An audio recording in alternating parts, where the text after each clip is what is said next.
અમુક લોકોને તમારી વાત ક્યારેય નહીં સમજાય. તમે સાચી કે સારી વાત કરશો ને એ એમને વિપરીત જ લાગશે.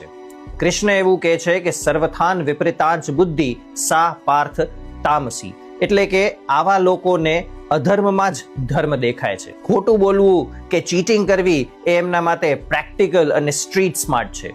કોઈ સાથે એરોગન્સમાં વાત કરવી એ લોકો માટે સ્પીકિંગ માય માઇન્ડ છે. ટોક્સિક બિહેવિયર એ લોકો માટે કૂલ છે.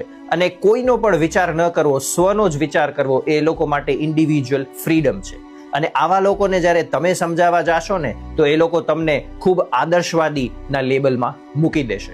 કૃષ્ણ એવું કહે છે કે એ લોકોનો આદર્શ જ અધર્મ છે, અને એવું એટલા માટે છે કારણ કે એ લોકોની બુદ્ધિ એ તામસિક વૃત્તિની છે. અને આવા લોકો સાથે જ્યારે તમે આર્ગ્યુ કરશો કે એમને સમજાવવા જાશો ને તો એનો કોઈ અર્થ નથી, કારણ કે આર્ગ્યુઇંગ with a full only proves that there are two.